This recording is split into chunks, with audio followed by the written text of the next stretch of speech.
We're here to make a new type of news. New insights, new styles, and new topics every day. We are News Generations. Making news just for you. It's March 7th here in Seoul. I'm Shin-Yeun, and you're watching News Generation. Joining me in the studio is Cho-Yeon-woo. Great to be here. Great to have you. And Jung-Hae-sun. Happy to be here. Happy morning. Now, both are here to speak on behalf of people in their 20s and 30s. As usual, let's start with our news feed, which covers different hashtags and news items that have been trending on social media over the past 24 hours. Amazon's founder, Jeff Bezos, has reclaimed the title of the richest man on Earth. This used to be Elon Musk, but the Tesla CEO lost over $31 billion over the past year. Bezos, on the other hand, gained $23 billion, bringing his net worth to around $200 billion, according to the Bloomberg Billionaires Index. Moving on, nearly 70% of the world's entire hooded crane population are resting in a South Korean bay in South Chungcheong province. Latest observations point to how the endangered migratory species seem to have recovered from the 2022 to 23 avian influenza outbreak. 10% of the 20,000 total birds were thought to have been succumbed to the disease. And it's normal for these birds to stop by the Cheonsu Bay area in Korea because it's warm during the winter before they return to Siberia in spring. And lastly, Karina, a 23-year-old singer and member of K-pop girl group aespa, has been pushed to apologize to her fans for supposedly having a boyfriend.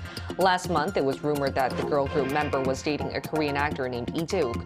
Instead of supporting her, aespa fans harassed Karina and Lee online. Some went as far to hiring a truck to drive to her agency SM's headquarters and broadcast a message saying, "Is the love given to you by your fans not enough?" Some fans even boycotted buying any of the girl group's merchandise or attending offline fan signing events.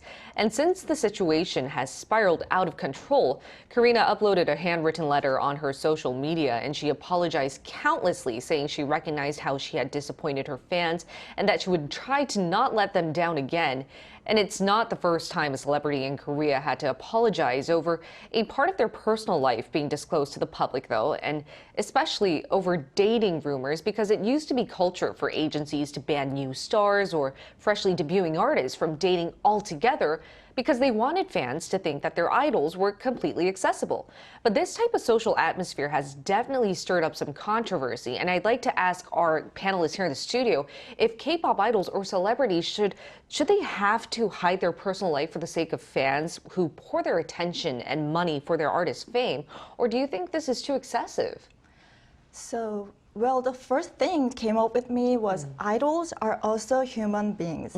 Karina is in her 20s, young and beautiful enough to be in a relationship like us, and I believe her dating is part of her private life. Living her life as a Karina, living her life as who she is instead of Karina, it's deserved to be respected. And of course, putting myself in her fans' shoes, I do understand why they are sensitive and disappointed. I was also devastated when my favorite idol member confirmed his relationship with another idol because I'm his fan. But you know, they're just saying, happy wife, happy life. Supporting their star's date and life will bring another joy and happiness to the fans. So happy idols, happy fans indeed. Exactly, and I think we mentioned this on NewsGen a few times, what the definition of a fan should be like. In order for us to facilitate healthy fan culture, I do think that fans should keep their celebrities and allow them to have personal boundaries, even though sometimes we feel like we're pouring a lot of money and attention for their fame and for their well-being. Also learning to understand that their livelihoods and personal life comes first should be a matter that fans put in their heads. But what do you think about this issue? Yeah, K-pop is such a huge part of Korea that having a good and clean image is crucial for celebrities to remain popular, or else the public will complain about, these people not fit to be idols, which the name implies.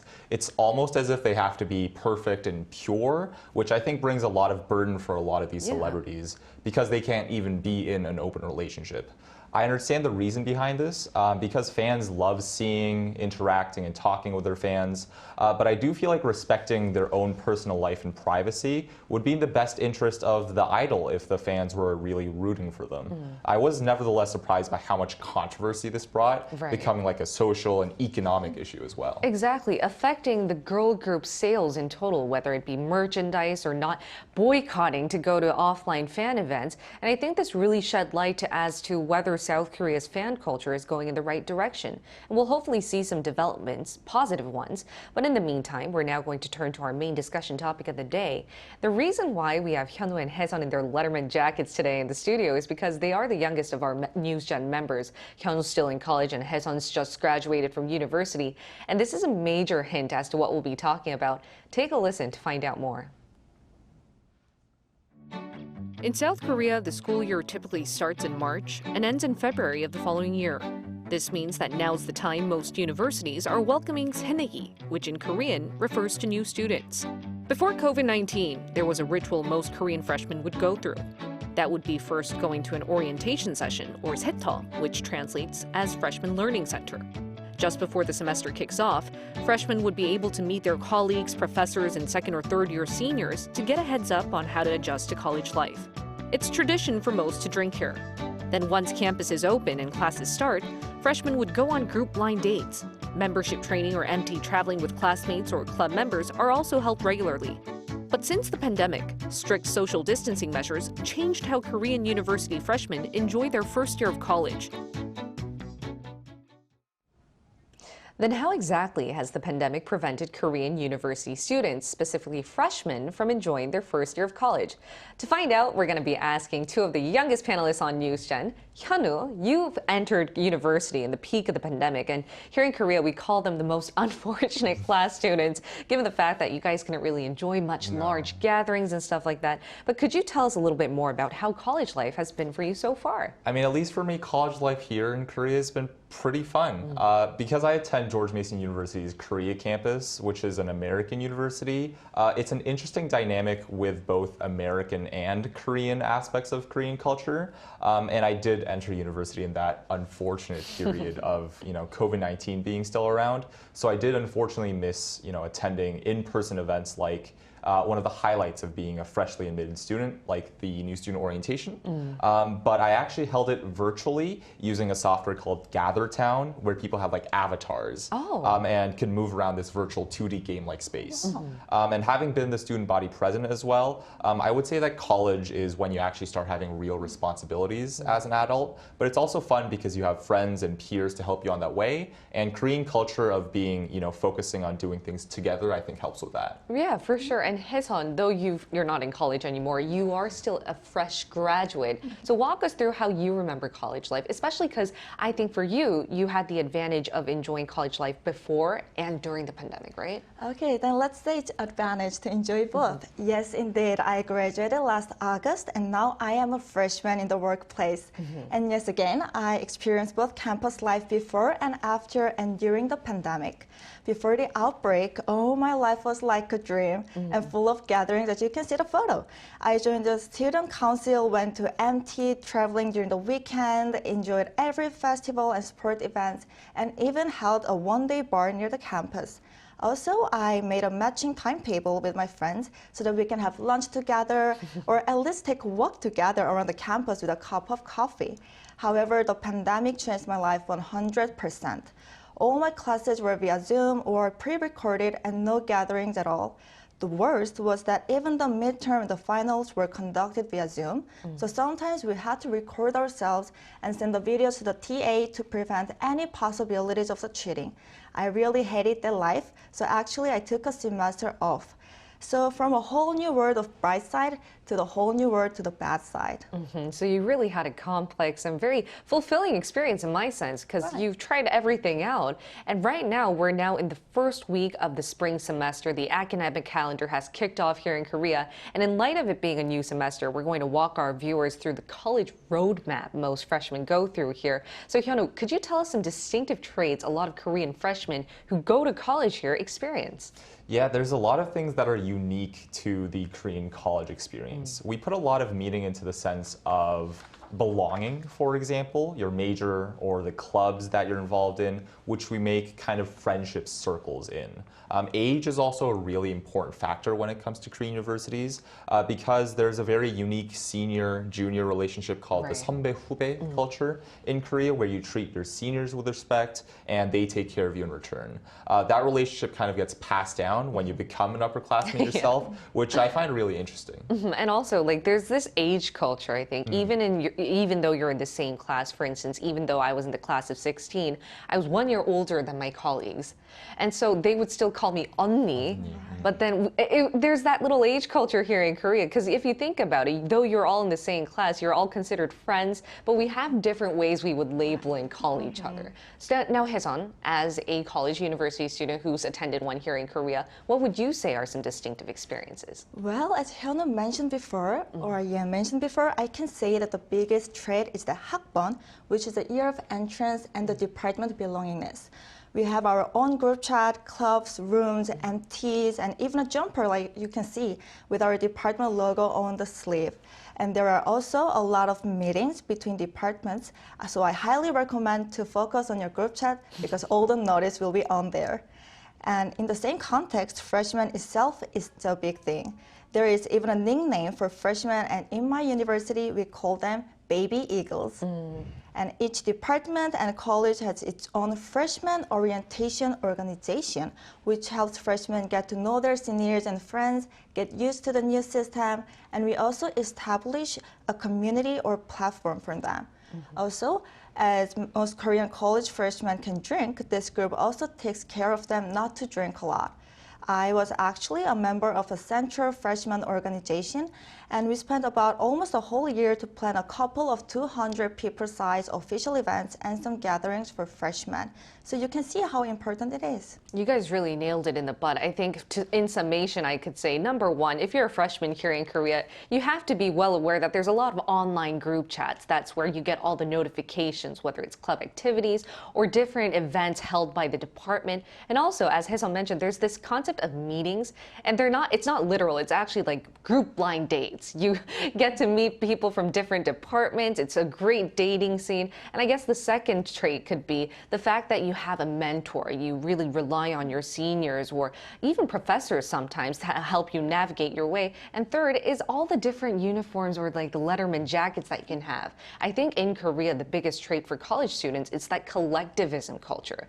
And that's how it's like in Korea. And Hyunwoo, I think the advantage of you attending an American curriculum-based university here in Korea is that you can sort of enjoy both of the sides, right? So would you like to compare? That's exactly the case. So there's a few things, I guess, that come into mind when it comes to this kind of dual multicultural experience that I'm having. But the difference between like a Korean and American university, I would say, is the culture around festivals, which a lot of Korean students regard as a highlight of their college life. Here, festivals are kind of organized like concerts where you have artists and musicians come over to perform, while in the States, there's more emphasis on it being more like festival and like carnival based, where you have booths and students kind of walk over in those booths. And of course, one I can't forget is about the drinking culture. Is definitely something that's integral to Korean culture, where Korean students go to restaurants or bars to drink with their friends for gatherings or events. But in the States, you have friends like come over to a party for like a home party almost. And it's not really something that you would do in Korea, if you know what I mean. And I think the biggest difference between the States and Korea is the legal age of drinking. Because here in Korea, the legal age is much lower than the States. It's 21 and 18 here. So because of that, drinking does play a very integral and big part of university culture. In the festivals, nowadays, they've banned it, right? It used to be really widespread, but nowadays we're seeing limited drinking. But still, regardless, I think for all club activities or different events that we're hosting as university students, drinking is sometimes considered a must. But even that has changed with the pandemic. So could you walk us through, Haesun, on how like gatherings or even orientations or membership training sessions have changed with the advent of COVID-19? Yes, it actually changed a lot during the pandemic, and it's been quite a while after the pandemic. But the interesting thing is that even students are now so used to the virtual meeting, and there are actually many of them prefer to meet through the virtual meeting. So even without social distancing. So nowadays, the Zoom meeting rooms are used as a room to study together, do a meeting or blind dating, and even drink together, as you mentioned, Yin. At the same time, in-person gatherings like OTs or MTs are now reviving. However, due to the high inflation, the participation fee for MT nowadays are 2 or 3 times higher than before. So as I remember, in 2018, when I was a freshman, I paid about like $20 to $30 to join an MT, including accommodation, traffic, food, and alcohol. So if you calculate, you can tell how it must be a big burden for the freshmen nowadays. Exactly. Right. So that's why like many students are now considering even not to join those in-person gatherings. And might as well just do it online, as you said. Just wear your PJs, have a glass of wine with you, and then drink with your chill friends. and drink. Much more chill. Now, what about you, Hyunwoo? Yeah, I mean, definitely after COVID-19, I think freshman life has changed a lot. You don't really see large groups of students anymore. You see more smaller groups, and especially with like more anonymous platforms. I think students just tend to use and tend to be used to actually meeting asynchronously. And speaking of like going on blind dates, for example, which is a big part of Korean universities, I feel like that makes sense because a lot of people do that through Zoom now. And I feel like that makes sense because so many people are used to using Zoom nowadays as well. That's quite interesting because I'm a class of 16, and what I remember is those blind dates, the group gatherings, you would go to a bar. And then start to get to know each other. But nowadays, if you do it through Zoom, it seems really convenient. Now, we've listed a few key traits that illustrate what college life, especially for freshmen, is like here in South Korea. To find out what it's like in other parts of the world, we asked our viewers to share their thoughts. Take a look at the screen to find out what 3 of them had to share. Let's start with Hannah. Hannah said joining club activities, especially on campus, is a central aspect of college life in Japan. These groups range from sports teams and cultural clubs like tea ceremony or calligraphy to hobby groups like music or anime. They're vital for socializing and can even take up more time than academic studies for some students. Terrace Bell says it's the equivalent of starting high school all over again, except it's college. I'd say that going to your first college party and impressing the Hanbes or your seniors is like a rite of passage. Leon said in Singapore, college freshmen might focus more on extracurricular activities. Beyond academics, freshmen may explore their interests through clubs, sports, and volunteering, seeking a well-rounded experience. So we can tell the excitement is global. It's a common concept, especially if you're starting a very fresh start as a freshman here on campus. But to better find out what campus life is like these days here in Korea, we're going to include a professor here in the country in our talks.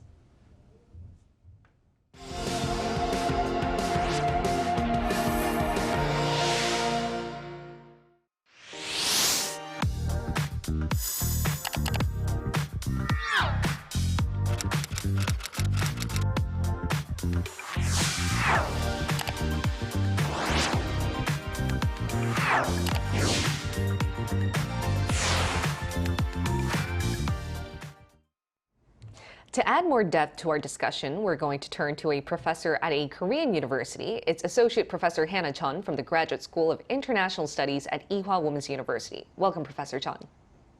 Hi, good morning. Thank you for having me. All right, Professor, based on your years on campus, how do you think freshmen are like these days? I mean, it's been a week since they've come back to the campus.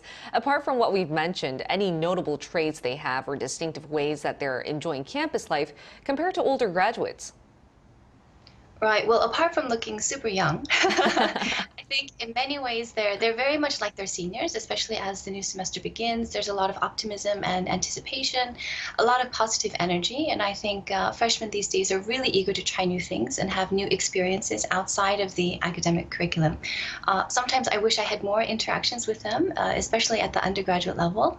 But even within our graduate school, I think our first semester students are really energetic and eager to dive into the academics, university life, but really also to meet with new people from a wide range of backgrounds. And Professor Chun, based on your experience of studying abroad, what do you think is the biggest difference between Korean students and international college students? Well, I think it's hard to generalize, of course. There's a wide Korean diaspora and even a wide range of personalities within any one ethnic group. So when I think of studying abroad, one of the benefits is actually to immerse yourself in another culture and experience a new learning environment. But I think sometimes for some Korean students and for many international students as well, it's kind of easy to stick with what's comfortable, especially if you speak the same language. And I think this might actually go to what Hyunwoo mentioned about belonging and what everyone has mentioned about kind of having a kind of collectivist little conclave. It's almost as if you have like a little circle of juniors, seniors overseas and kind of like a home away from home. And so I guess that's in a more positive light. But I've also seen those who go in the complete opposite direction. So they want to embrace everything that's not Korean.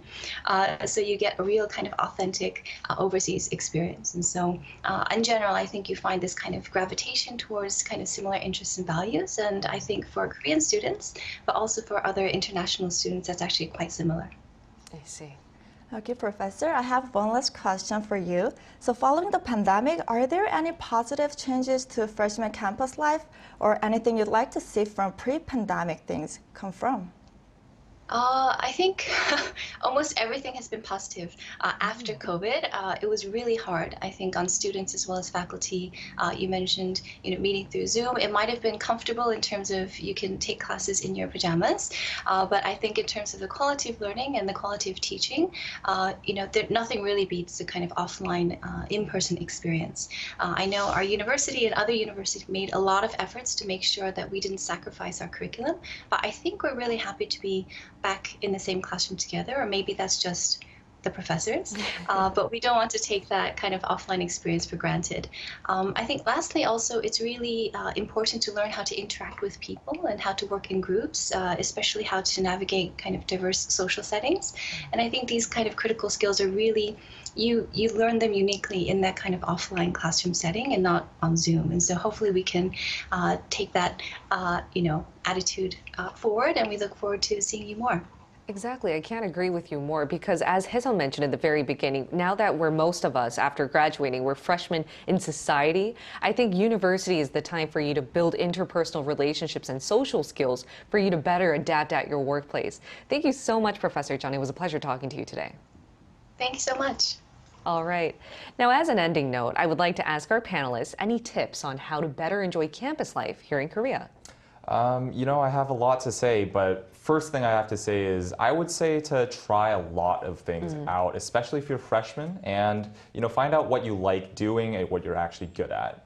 There's also this unspoken expectation in universities that you need to be kind of extroverted and always meet new friends. But I would say don't be pressured too much about it and enjoy college life while you're at it, and you'll kind of meet friends that you actually go along with naturally. And personally, even though I do attend an American university, I really do enjoy kind of being able to stay in Korea, as Professor Chun kind of mentioned, not only because of my family, but because I get to enjoy that good mix of American and Korean culture. It's kind of a multicultural campus life, if you'd say so, that I'd recommend to students if they're interested. Two birds with one stone. Yeah. What about you, Haesung? The only thing I can say is carpe diem, seize the day, try everything you can do as a student. Soon there's going to be a club fair, I believe, and join the one which is really not familiar with you. Who knows, it might be a chance for you to know about yourself more than before.